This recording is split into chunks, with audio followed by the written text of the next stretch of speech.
Previously on Bottom Feeders. It ain't coming. Yeah, it freaks you out. The big sea. Who wouldn't that put the fear of the Lord into? Right now he's in good health and he's still strong. I'm going to do everything I can in my power to catch him as much fish as humanly possible. Do the best you can until you can't move no more and keep going. The Pepin fish market burned to the ground. These guys are going to need a place to sell their fish. We desperately need help.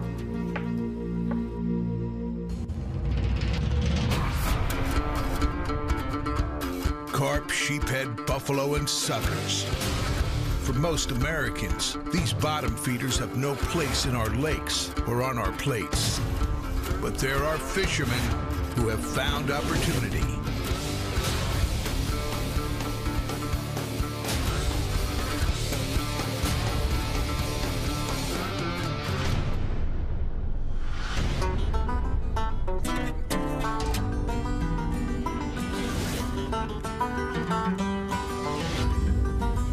Partnership can produce far more than any individual effort. But if the arrangement falters, both parties risk being dragged down like an anchor.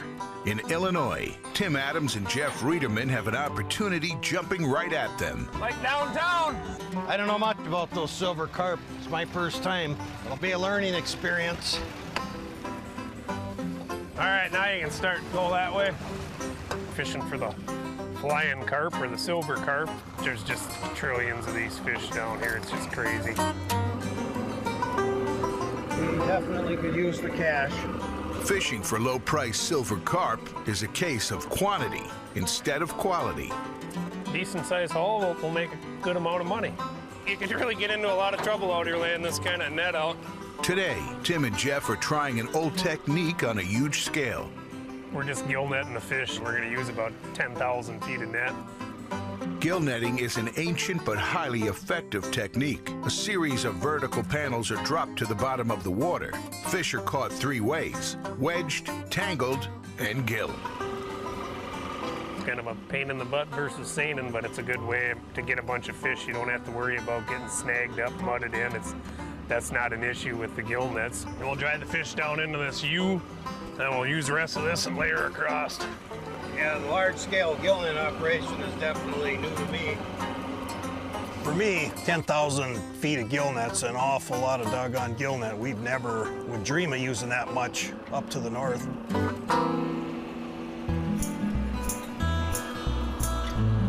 Pay attention. He's never paying attention. No idea. He's in la-la land most of the time. He's going around in circles. I don't think he even knows what direction he's going most of the time. Jeff, pay attention and go that way a little bit. Jesus. Pain in the ass. You can't work 20 hours a day, 5, 6, 7 days straight. You know, you just get so dogged out pretty soon. Yeah, people are going to get on each other's nerves, but we understand it's just part of the game and we get by it. Jeff! Jeff! Jeff!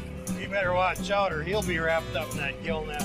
Very rarely is there a disagreement between us. We just go out there, have a good time, hope for the best, but expect the worst. I don't know, here I'm not seeing a lot of fish hit the net, but I guess we'll find out.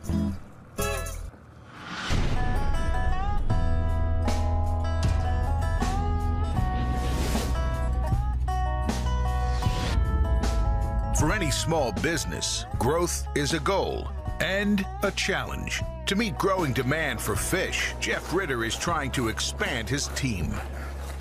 I don't know, I might have some new help today if the guy shows up. Obviously, he's never fished before, but I'm a good teacher, I think.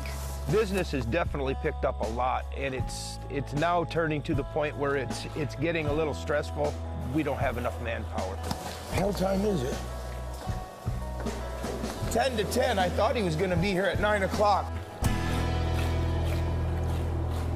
Got a recommendation from a friend of mine that they say he's a pretty good worker and whatnot, and I hope he can be an asset to our business. Nolan, nice to meet you. It's all right. You not know how to tell time? Is it, you said 10? I said 9. I have not had good luck with hiring anybody that can show up on time. So you got some boots for me? You do understand we're going fishing? Yeah. It's a little bit of a concern that he doesn't have any fishing experience, but I can teach anybody to do this job. You just got to be willing. Already an hour behind schedule, Jeff and the Greenhorn are bound for the Mississippi. Why don't you go ahead and get the truck hooked up to the boat? I need to find somebody that can help us grow is the bottom line. I hope he could be an asset to our business. How's that saying go? You can't judge a book by its cover, but We'll find out.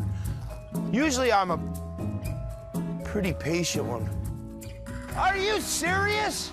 Son, hook up the boat. That's a fishing boat. Boy, did I say I could teach anybody? I really need to rethink that. I think I can teach almost anybody. Oh my God.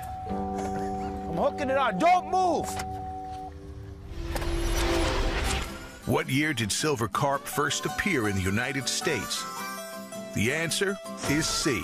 Silver carp were imported into North America in the 1970s to control algae growth.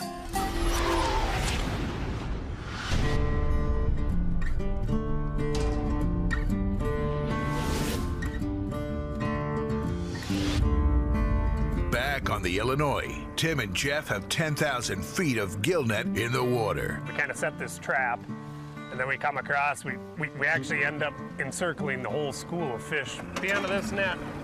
Once we got them blocked off, then we just chase the heck out of them until we figure there's enough in the nets and pick her up.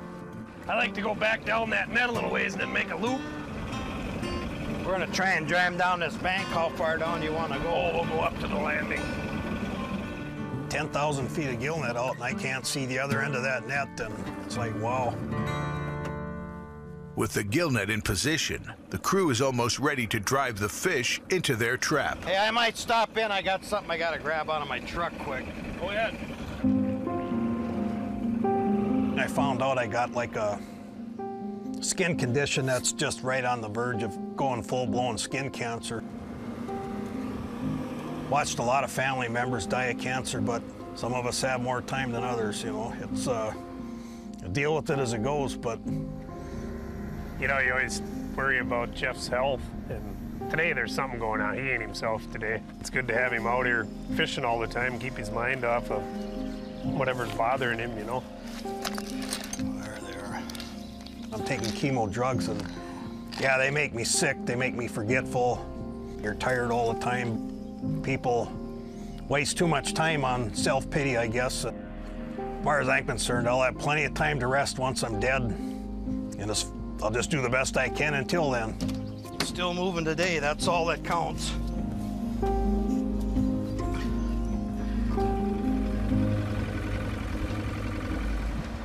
Back on the water, the crew uses the boat to make vibrations that push the fish toward the gill net. I don't know, I'm not seeing a lot of jumpers. I'm starting to get pretty concerned about not seeing a lot of fish in the net.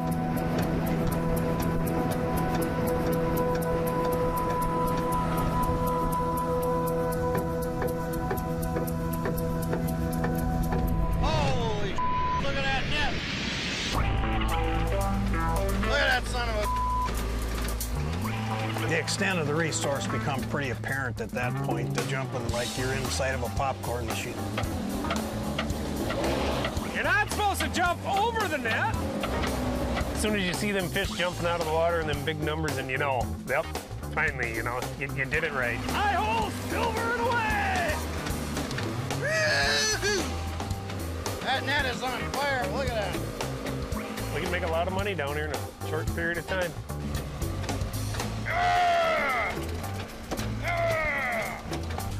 That's pretty crazy. I had one hit me right in the nuts. God, that's a small target. What's the odds of that?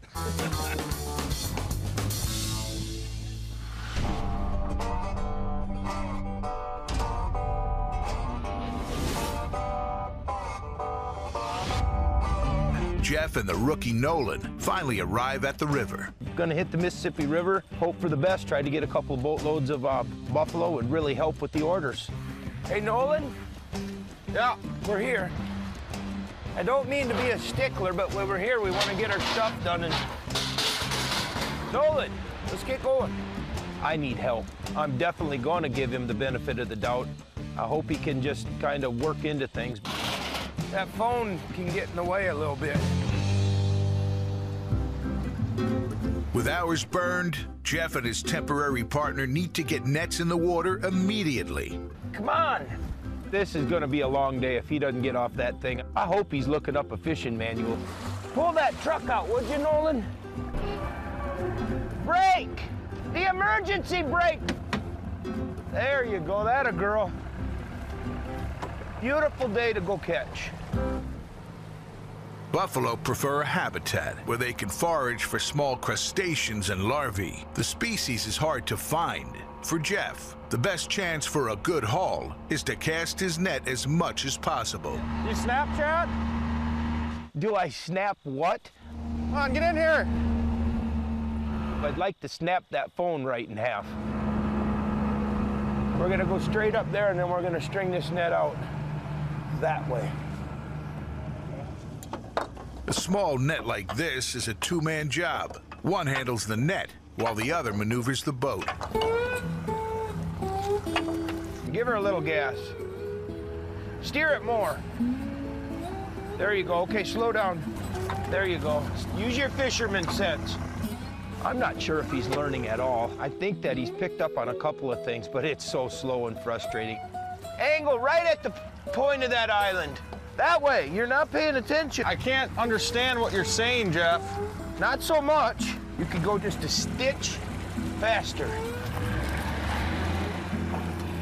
Wait a minute, what the are you doing? Hold on, Is that dude. too much? Forward? Loop it, no. Just, why you go so fast? This is gonna be a long day. I'm not sure what land he's in, but I'm really starting to second guess my decision in bringing him out here. I thought you said faster. No, you need to get your ears fixed. Go this way. In, come on. No, the other fuck. What do you mean? Get me in there. I don't mean to yell, towards the shore a little bit. Yes, there you go. Yeah, don't go in any closer to the bank. I think you're safest up front.